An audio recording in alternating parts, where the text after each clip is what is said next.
Hello students, हम लोगों ने क्वेश्चन नंबर 25 तक क्लास 11th केमिस्ट्री के चैप्टर 1 के क्वेश्चन नंबर 25 तक कर लिए थे ना। नाउ अब हम लोग उसके आगे कंटिन्यू करेंगे। सबसे पहले आपका था क्वेश्चन नंबर 26। अब आगे के क्वेश्चन बहुत ही सिंपल है, बस आपको क्वेश्चन थोड़े से ध्यान से पढ़ने हैं। क्या है, पहले 10 volume of H2 reacts with 5 volume of water, तो how many volume of water vapour would be produce. तो ये तो बहुत सिंपल है। आपको पहले आप लिख लो H2 plus O2 gives you H2, ठीक है। H2 plus O2 gives you H2O। अब इस रिएक्शन को क्या कर लो, बैलेंस कर लो। इस रिएक्शन को क्या कर लो, आप बैलेंस कर लो।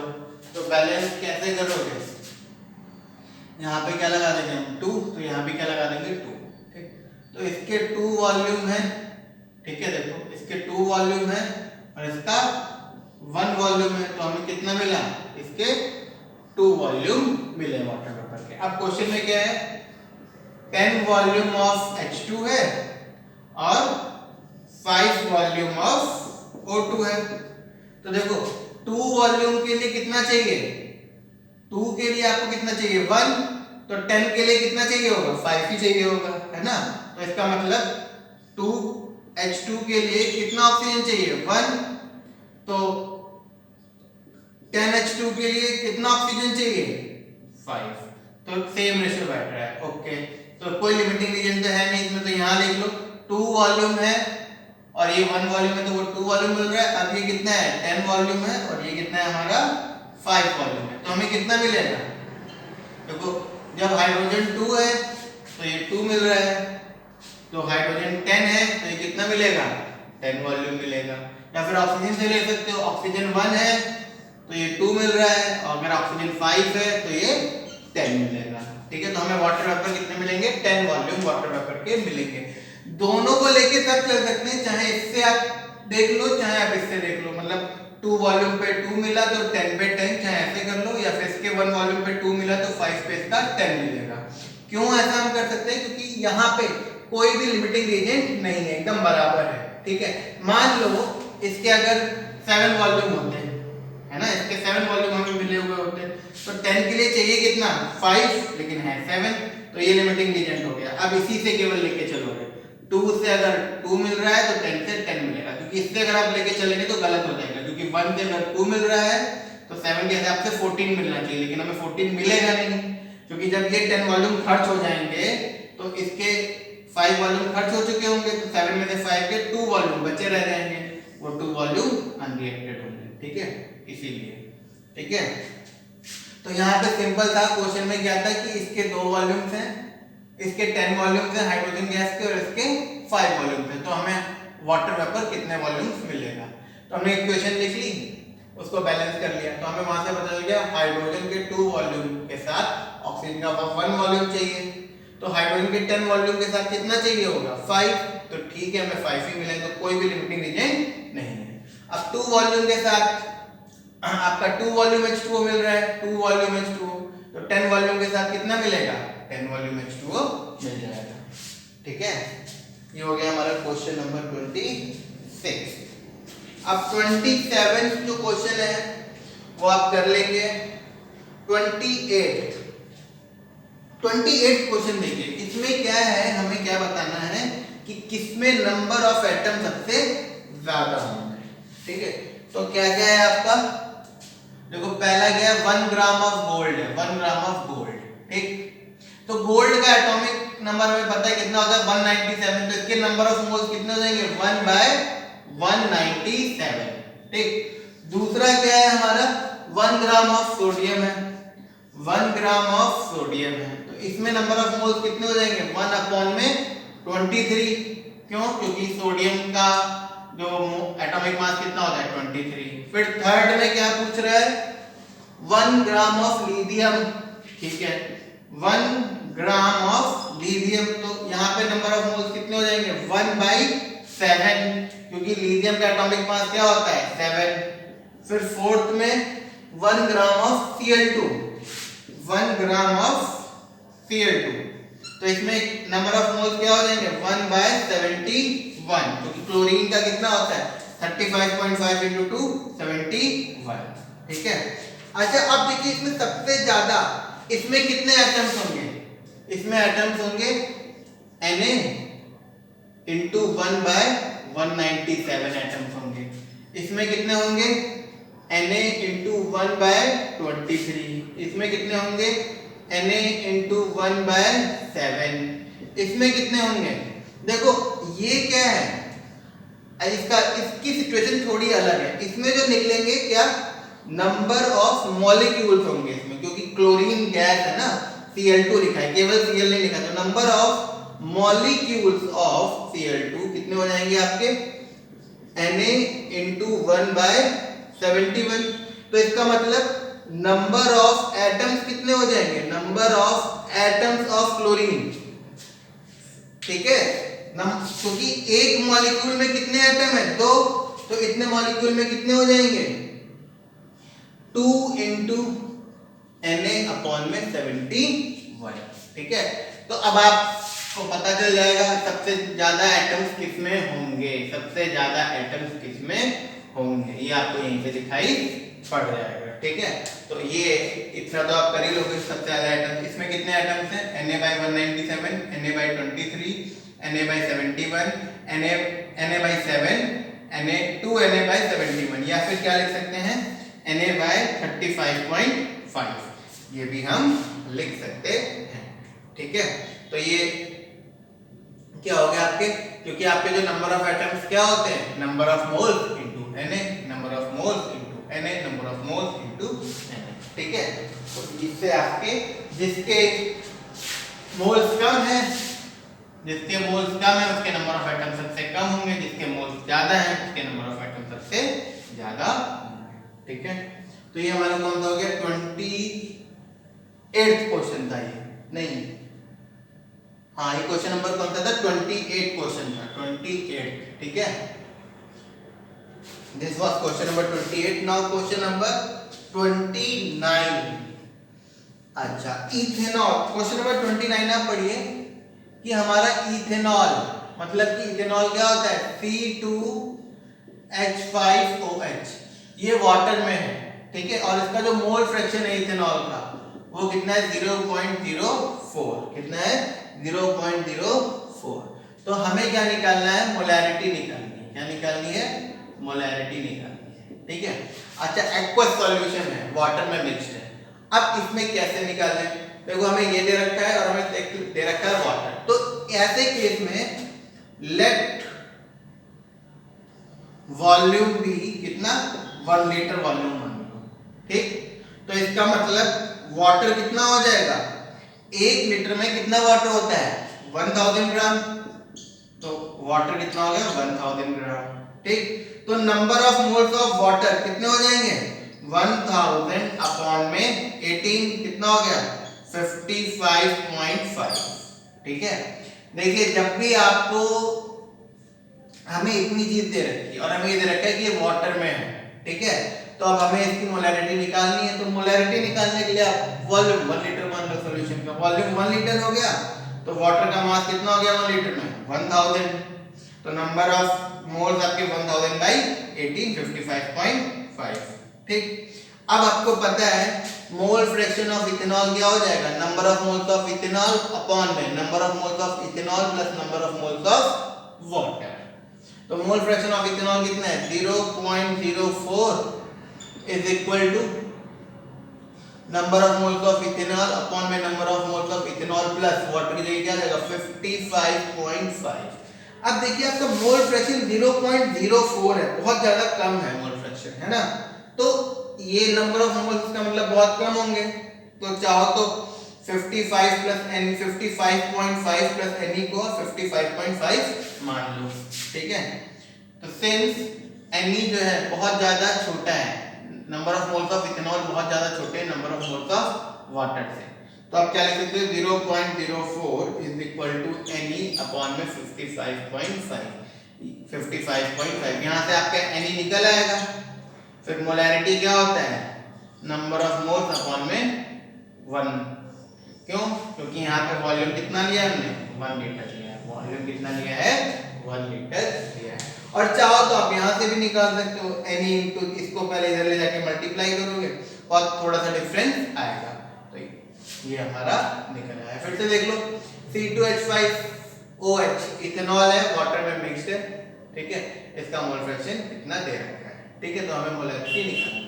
तो हमने वॉल्यूम 1 लीटर मान लिया, तो वाटर कितना हो गया 1 kg पर लीटर होता है ना, तो वाटर 1 kg हो गया, मतलब 1000 ग्राम हो गया। तो number of moles of water H2O का मोलर मास कितना होता है 18 होता है, तो 1000/18 ये क्या आ गया 55.5 मोल्स आ गया। अब हमें पता है मोल फ्रैक्शन क्या होता है, number of moles of solute upon में number of moles of solute plus solvent, ठीक। तो इसका मतलब Hc की जगह 0.04 Ne अपॉन में Ne प्लस 55.5 ये इधर आ जाएगा। यहाँ से आप Ne की वैल्यू निकाल लोगे, तो जो Ne की वैल्यू आएगी वही मोलैरिटी हो जाएगी। क्यों? क्योंकि मोलैरिटी Ne अपॉन में 1 होगा। या फिर इन दोनों का सम 55.5 मान लो, ये इधर मल्टीप्लाई हो जाएगा, उससे आपकी Ne की वैल्यू निकल आएगी, वो आपका मोलैरिटी मिल जाएगी आपको। तो this is how we will solve question number 29। Now we will move on to question number 30। मैंने क्वेश्चन नंबर लिखा नहीं, 30 या 31 है। क्या है? Mass of 1 atom of C12 इन ग्राम। क्या?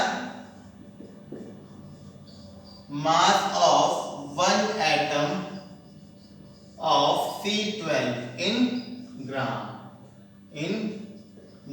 तो ये तो आप बहुत सिंपल है, निकाल लोगे। देखो ये आपका C12 है, ठीक है। तो अब देखो 6.022 इंटू 10⁻23 एटम्स का मास कितना होता है, एटम्स ऑफ C12 इसका मास कितना होता है 12 ग्राम होता है ना, क्योंकि 1 मोल का 12 ग्राम होता है कार्बन का, तो 1 मोल में इतने एटम होंगे, तो 1 एटम का मास कितना हो जाएगा 12 अपॉन में 6.022 इंटू 10⁻23 इतना हो जाएगा, इतना ग्राम तक पे आ जाएगा। इसको आप सॉल्व कर लेंगे, ठीक है। या फिर आप ऐसे भी कर सकते हैं, हमें पता है 1 यूनिफाइड कितने के बराबर होता है, हम लोगों ने पढ़ा था ना 1.67 इंटू 10⁻24 ग्राम, ठीक है। तो इसका मास कितना होता है, वो एक एटम का 12 यूनिफाइड, इसका मतलब 12 यूनिफाइड कितना हो जाएगा 12 इंटू 1.67 इंटू 10⁻24 ग्राम, ठीक है। तो चाहो तो आप ऐसे कर लो, ठीक है। इसके लिए आपको ये याद होना चाहिए 1 यूनिफाइड इतना होता है, ये हम लोगों ने सेकंड लेक्चर में किया था, ठीक है। और चाहे तो आप ऐसे ले ले, 1 मोल का मास 12 ग्राम होता है और 1 मोल में इतने एटम्स होते हैं, ठीक है। तो 6.022 का 12, तो 1 एटम का 1 अपॉन में, ठीक है, 1 एटम, ओके। अच्छा, now we will move on to question number 33। The question जो मैं स्किप कर रहा हूँ वो आप लोग कर लेंगे आराम से, इसलिए मैं स्किप कर रहा हूँ। जैसे कि एक क्वेश्चन है उसमें कैलकुलेशन है, एक क्वेश्चन है उसमें एवरेज एटॉमिक मास निकालना है एरागन का है, तो वो हम लोग पहले ही कर चुके हैं, ठीक है। उस टाइप का क्वेश्चन नंबर 33 क्या कह रहे हैं, नंबर ऑफ एटम्स निकालने हैं। तो ये तो बहुत सिंपल है आपका, ये भी आप कर लोगे। 52 मोल्स ऑफ एरागन है, आप निकाल लोगे। 33 आप लोग अपने आप कर लोगे। 33 इज वेरी सिंपल क्वेश्चन। इसमें क्या है कि 52 मोल्स ऑफ एरागन है, 52 मोल्स ऑफ एरागन है, आर्गन, ठीक है। तो इसमें नंबर ऑफ एटम्स क्या हो जाएगा 52 इंटू Na हो गया फर्स्ट पार्ट। सेकंड पार्ट क्या है 52, हाँ ये देख लो 52 U ऑफ हीलियम, इतना मास है। अच्छा, अब यहाँ पे देखो ये ग्राम में नहीं दे रखा है, ठीक है, ग्राम में नहीं दे रखा है, ये यूनिफाइड में दे रखा है, ठीक है। तो अब देखो यहाँ पे नंबर ऑफ एटम्स डायरेक्ट निकलेगा, नंबर ऑफ एटम्स कितना होता है 52U अपॉन में हीलियम का कितना होता है 4U, तो कितना हो जाएगा आपका 13 एटम्स, ठीक है। यहाँ पे अगर ये 52 ग्राम दिया होता, अगर मान लो क्या होता 52 ग्राम ऑफ हीलियम होता, तो हम क्या नंबर ऑफ मोल्स निकलते हैं 52 अपॉन में 4 13 मोल्स। लेकिन ये 52 यूनिफाइड दिया है तो हमने 4 यूनिफाइड से डिवाइड किया तो 13 एटम निकले। ठीक है। अच्छा ये तो आपका फर्स्ट पार्ट, सेकंड पार्ट, और ये थर्ड पार्ट में यही दिया हुआ है उन्होंने 52 ग्राम ऑफ हीलियम। ठीक है। अब ये जो नेक्स्ट 3 क्वेश्चन है 34, 35, 36, ये क्वेश्चन आपको देखने में ऐसा लगेगा काफी टिपिकल है, बट तीनों ही क्वेश्चन बहुत सिंपल हैं और ये क्वेश्चन एग्जाम में जरूर आएंगे। ठीक है, डेफिनेटली इनमें से एक क्वेश्चन तो श्योर आएगा, तो बहुत ध्यान से देखिए। पहला है क्वेश्चन नंबर 34। इसमें क्या है, एक वेल्डिंग फ्यूल गैस है। क्वेश्चन आप ध्यान से पढ़ेंगे तो क्या एक वेल्डिंग फ्यूल गैस है, तो वो जो वेल्डिंग फ्यूल गैस में केवल क्या है, ओनली कार्बन एंड हाइड्रोजन से बनी हुई है।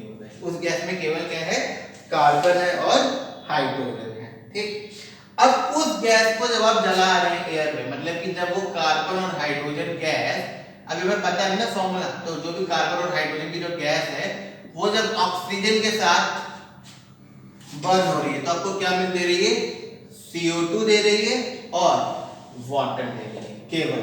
ठीक है, अच्छा CO2 और वाटर दे रही है, तो CO2 कितना दे रही है हमें, 3.38 ग्राम दे रही है, और वाटर कितना दे रही है, 0.69 ग्राम ऑफ वाटर दे रही है। ठीक है, तो अभी पहले इतना डेटा पकड़ के चलते हैं और हमें इसका इंपेरिकल फॉर्मूला निकालना है। क्या निकालना है, इंपेरिकल फॉर्मूला निकालना है इसका। ठीक, तो देखो बहुत ही सिंपल है, अब इस चीज को भूल जाओ।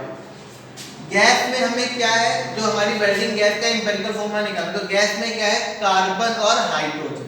ठीक, अभी तक हमने जितने भी इंपेरिकल फॉर्मूला के क्वेश्चंस किए थे उसमें हमें परसेंटेज दिया हुआ था कि कार्बन का इतना परसेंट है, हाइड्रोजन का इतना परसेंट है। यहाँ पे हमें परसेंट नहीं दिया हुआ है।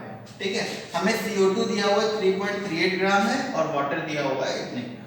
ठीक है, तो हमें जिसका हम इंपेरिकल फॉर्मूला निकालते हैं उसका कितना मास हमें पता होना चाहिए। मतलब इसमें इस गैस में क्या है, कार्बन और हाइड्रोजन है। देखो इस वेल्डिंग फ्यूल की गैस में कार्बन और हाइड्रोजन है, तो कितना कार्बन और कितना हाइड्रोजन है ये हमें पता होना चाहिए। तो पहले तो हम लोग निकाल ले रहे थे, किससे कैसे निकाल लेते थे, क्योंकि हमें परसेंटेज पता थी। अब यहाँ पे कैसे निकालें, इस कॉन्सेप्ट, इसको बस यूनिटरी मेथड लगा दो। CO2 को पहले लो, CO2 इसका मोलर मास ये 12 प्लस 32 कितना 44। ठीक है, तो अब देखिए 44 gram of CO2, 44 gram CO2 में कितना कार्बन है, 12 ग्राम कार्बन है। कितना कार्बन है, 12 ग्राम कार्बन है। ठीक, तो ये कितना है, तो इसका मतलब 3.38 ग्राम ऑफ CO2 में कितना कार्बन होगा, 12 अपॉन में 44 इंटू 3.38। ठीक है, इतना कार्बन होगा। ठीक है, 44 ग्राम में 12 ग्राम कार्बन है, तो 3.38 ग्राम में इतना कार्बन होगा। ठीक है, इसको सॉल्व मत करना, ऐसे ही छोड़ देना, फिर हमें आगे आसानी होगी। ऐसे ही इसका ले लो, वाटर का कितना होता है, देखो H2O 1 into 2 plus 16 कितना 18, तो 18 ग्राम H2O में कितना हाइड्रोजन है, 2 ग्राम, 2 ग्राम हाइड्रोजन है, तो 0.69 H2O में 0.69 ग्राम H2O में कितना हाइड्रोजन होगा, 2 divide by 18 into 0.69, 2 divide by 18 into 0.69। ठीक है, फिर से देख लो, एक हमें वेल्डिंग फ्यूल गैस दे रखी है जिसमें केवल कार्बन और हाइड्रोजन है। जब उसको हम बर्न करते हैं ऑक्सीजन के साथ तो हमारा केवल CO2 बनता है और H2O बनता है। CO2 इतना ग्राम बन रहा है और H2O इतना ग्राम बन रहा है। ठीक है, और हमें अब इसका क्या निकालना है, एम्पिरिकल फॉर्मूला निकालना है। तो क्योंकि कार्बन और हाइड्रोजन केवल गैस है तो कार्बन और हाइड्रोजन का हमें मास निकालना पड़ेगा, कितना उसके अंदर है। तो अब CO2 इतना बना हमारा, तो इसमें कितना कार्बन होगा ये देख लेते हैं। क्योंकि 44 ग्राम में 12 कार्बन होता है, 12 ग्राम ऑफ कार्बन, तो 3.38 में इतना कार्बन हो गया। ऐसे ही हाइड्रोजन H2O में कि 18 ग्राम में हमारा इतना हाइड्रोजन होता है, तो 0.69 ग्राम में इतना हाइड्रोजन हो गया। अब सेम एम्पिरिकल फॉर्मूला वाला कॉन्सेप्ट, पहले एलिमेंट्स कौन कौन से हमारे एलिमेंट्स, एक तो कार्बन है और एक हाइड्रोजन है। फिर इनका मास,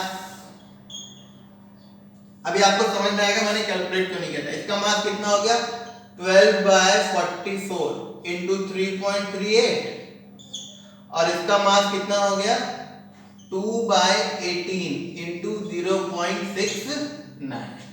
फिर इनके नंबर ऑफ मोल्स क्या निकालेंगे हम, नंबर ऑफ मोल्स।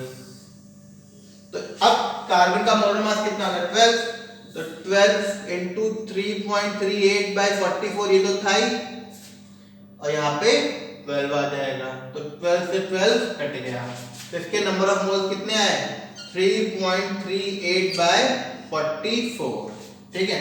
और इसका हाइड्रोजन का मास कितना होता है 1, तो 2 इंटू 0.69/18, तो ये कितना हो जाएगा, और 1 से डिवाइड करोगे तो वही आ जाएगा 2 इंटू 0.69 डिवाइड बाई 18, ठीक है।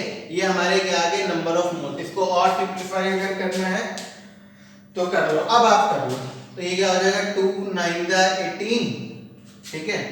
अच्छा इधर 2 2 4, 2 2 4, then 2 1 2, 2 6 12, 2 9 18, ठीक है।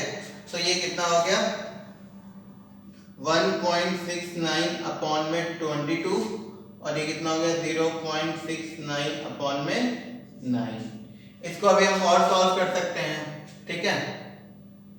तो इन दोनों को आप डिवाइड कर दो, ये आप सॉल्व कर लोगे क्या 1.69 अपॉन में 22, तो 169/22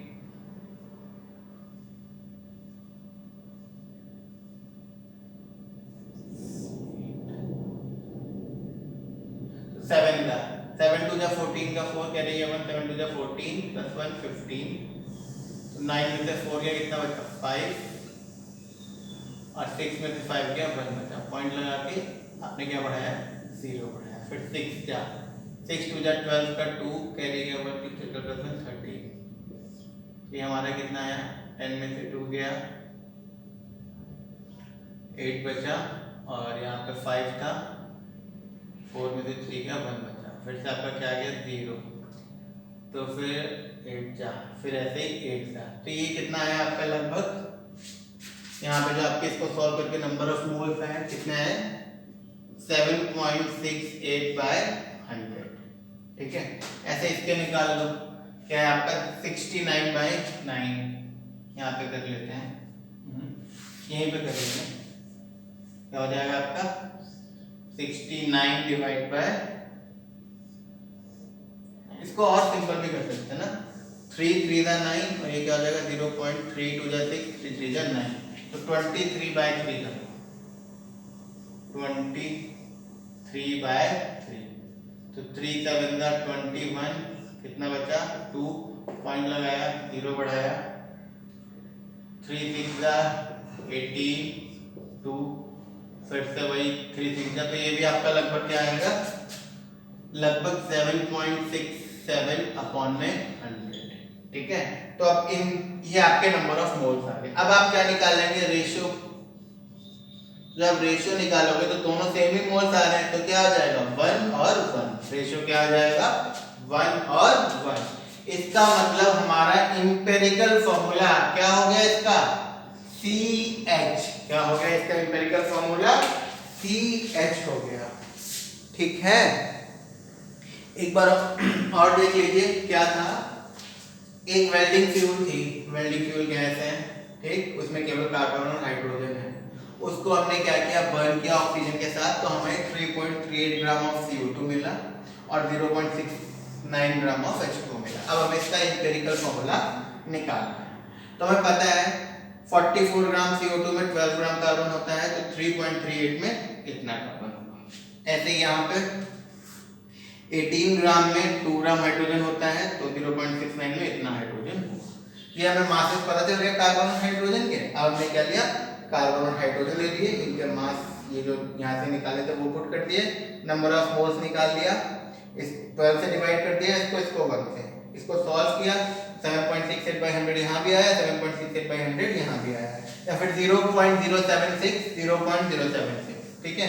तो रेशियो 1:1 आ गया। इसका मतलब आपका एम्पिरिकल फॉर्मूला CH हो गया। ठीक, ये एक पार्ट हो गया क्वेश्चन का। अब दूसरे पार्ट पे आते हैं, सेकंड पार्ट।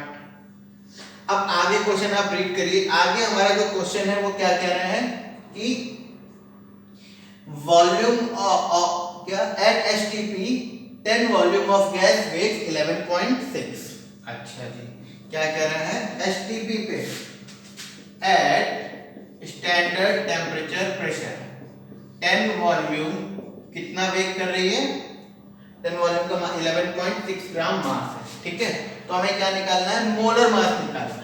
क्या निकालना है, इस डेटा से मोलर मास। अब हमें पता है नंबर ऑफ मोल्स क्या होते हैं, given mass upon molar mass. Number of moles क्या होते हैं, given mass upon molar mass. ठीक, और नंबर ऑफ मोल्स क्या होते हैं, आपका वॉल्यूम अपॉन में 22.4 लीटर STP पे, गिवन वॉल्यूम अपॉन में 22.4 लीटर। तो इन दोनों को हम बराबर रख सकते हैं, है ना। तो इसका मतलब वॉल्यूम अपॉन में 22.4 is equal to given mass upon में मोलर मास। ठीक, या फिर मॉलिक्यूलर मास, जो भी आप बोलना चाहो। तो वॉल्यूम कितना दिया हुआ है हमें, 10। तो इसका मतलब 10 अपॉन में 22.4 is equal to given mass कितना है 11.6 अपॉन में मोलर मास। तो ये इधर आ जाएगा, तो इसका मतलब क्या हो जाएगा, molar mass is equal to 11.6 into 22.4 upon में 10। ये हमारा मोलर मास आ जाएगा। ठीक, अब हमें देखो एम्पिरिकल फॉर्मूला पता है, मोलर मास पता है, तो मॉलिक्यूलर फॉर्मूला आप लोग निकाल लेंगे। क्यों, ये I will not tell you कैसे। एम्पिरिकल फॉर्मूला पता है तो यहां से हमें एम्पिरिकल मास मिल जाएगा। इसका एम्पिरिकल मास कितना आएगा, 12 + 1 13। और यहां से मोलर मास, एम्पिरिकल मास पता है, मोलर मास पता है, तो आप मॉलिक्यूलर फॉर्मूला निकाल लेंगे। ठीक है, तो ये हमारा हो गया। तो हमें ये पता था number of moles given mass upon में मोलर मास और number of moles volume upon में 22.4 लीटर वॉल्यूम होता है। तो इन दोनों को इक्वेट कर दिया, आपका सिंपल आपका मोलर मास आ गया। तो मोलर मास आ गया है, एम्पिरिकल मास हमने निकाल लिया है, तो मॉलिक्यूलर फॉर्मूला भी हम निकाल देंगे। ठीक है, तो ये हमारा क्या हो गया, क्वेश्चन नंबर 34। क्वेश्चन थोड़ा सा ऐसे देखने में आपको लगेगा बड़ा सा, बट है बहुत छोटा सा। बस आपको दिमाग में रखना है एम्पिरिकल फॉर्मूला वाला कॉन्सेप्ट कैसे किया गया है। फिर क्वेश्चन नंबर 35, एक आपकी रिएक्शन दे रखी है, calcium carbonate CaCO3 plus 2HCl gives you CaCl2 plus CO2 plus H2। ये हमारी रिएक्शन है। क्या, CaCO3 plus 2HCl gives you calcium chloride plus carbon dioxide plus water. ठीक है, अब इस क्वेश्चन में क्या पूछ रहा है कि find mass of CaCO3 required to react with 25 ml of 0.75 m HCl।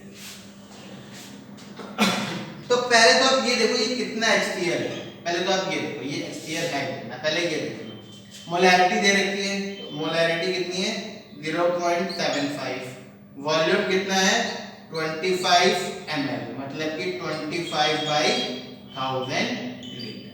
तो अब HCl के पहले यहाँ से नंबर ऑफ मोल्स निकाल लो आप। तो N इज इक्वल टू क्या, ओ सॉरी, मोलैरिटी क्या होता है, नंबर ऑफ मोल्स अपॉन में वॉल्यूम। तो इसका मतलब नंबर ऑफ मोल्स क्या हो जाएंगे, मोलैरिटी इनटू वॉल्यूम। तो नंबर ऑफ मोल्स क्या हो जाएंगे, मोलैरिटी कितनी है 0.75 इनटू वॉल्यूम कितना है आपका 25/1000, 25/1000।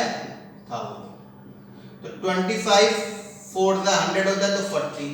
तो आपकी नंबर ऑफ मोल्स क्या हो गए फिलहाल 0.75 अपॉन में 40।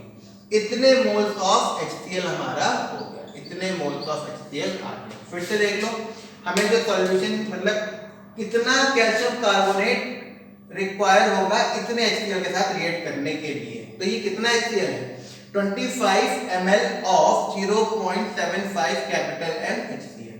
तो ये मोलैरिटी हो गई और ये वॉल्यूम हो गया।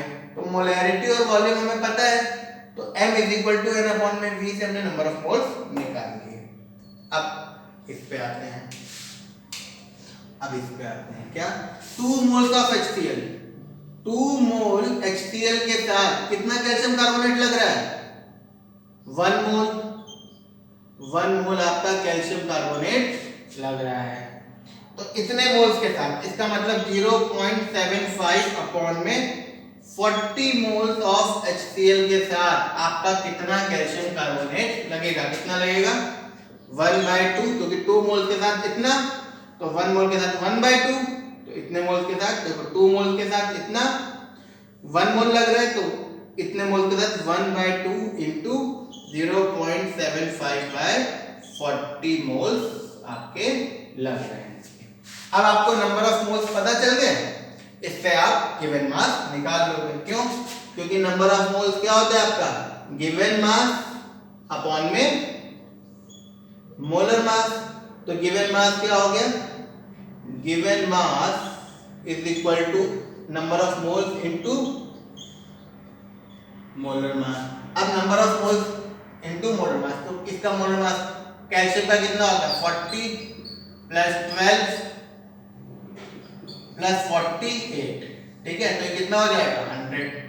तो जो ग्राम गिवन मास कितना हो जाएगा, तो गिवन मास कितना हो जाएगा हमारा, given mass is equal to number of moles कितने 1/2 इंटू 0.75 अपॉन में 40 इंटू 100। इसको अब आप सॉल्व कर लोगे तो ये क्या हो जाएगा 75/80 ग्राम, ठीक है 75/80 ग्राम। फिर से देख लो, ये रिएक्शन हमें दे रखी थी, इसमें बस ये पूछा था कितना कैल्शियम कार्बोनेट लगेगा आपका इतने HCl के साथ 25 ml ऑफ 0.75 m HCl के साथ, ठीक है। तो आपको यहां से हमने क्या निकाल लिया, मोलैरिटी हमें पता थी, वॉल्यूम पता था, इससे हमने क्या निकाल लिए नंबर ऑफ मोल्स निकाल लिए। अब 2 मोल्स के साथ 1 मोल ऑफ CaCO3 लग रहा है, तो इतने मोल के साथ इतना CaCO3 लगेगा। अब हमें पता चल गया कितना कैल्शियम कार्बोनेट लगेगा, नंबर ऑफ मोल्स पता चल गए, तो उससे हमने क्या निकाल लिया मास निकाल लिया। ओके, तो ये हमारा हो गया question number 35। Now let us move on to next question, last question of this chapter, that is question number 36। ये भी बहुत सिंपल क्वेश्चन है कि आपको एक रिएक्शन दे रखी है क्या, that is 4HCl plus MnO2 gives you 2H2O plus MnCl2, that is manganese chloride plus chlorine. अब क्वेश्चन क्या कह रहा है कि मास की for 5 gram of manganese oxide how much HCl is required, कितना HCl लगेगा। तो अब देखो यहाँ पे HCl कितना है 4 इंटू ये कितना हो जाएगा 36.5, क्योंकि HCl है ना, हाइड्रोजन का 1 और 35.5, 4 इंटू 36.5 कितना हो गया 136, 144, 143 146, ठीक है। और MnO2 का कितना हो जाएगा 55 प्लस 32 87। अब आप अपने आप कर लेंगे, ठीक है। कैसे? 87 ग्राम ऑफ मैग्नीज ऑक्साइड के साथ 146 ग्राम HCl चाहिए, ठीक है। 87 ग्राम MnO2 के साथ कितना HCl चाहिए? 146 ग्राम HCl चाहिए। तो इसका मतलब कितना? 5 ग्राम के साथ हाउ मच HCl? तो 5 ग्राम MnO2 के साथ कितना चाहिए? 146 by 87 into 5 gram of HCl चाहिए। बहुत ही सिंपल क्वेश्चन था। रिएक्शन हमें दी हुई है, ठीक है। इसमें बोल रहा है 5 ग्राम MnO2 के साथ कितने HCl चाहिए। तो ये 4 मोल्स ऑफ HCl है, मतलब कितना हो गया? 146, और ये केवल MnO2 है 87। तो 87 MnO2 के साथ 146 ग्राम HCl चाहिए। तो 5 ग्राम MnO2 के साथ 146 by 87 into 5 gram of HCl चाहिए, ठीक है। तो ये हमारा basic concept of chemistry first chapter with numerical हमारा क्या हो गया? कंप्लीट हो गया, ओके।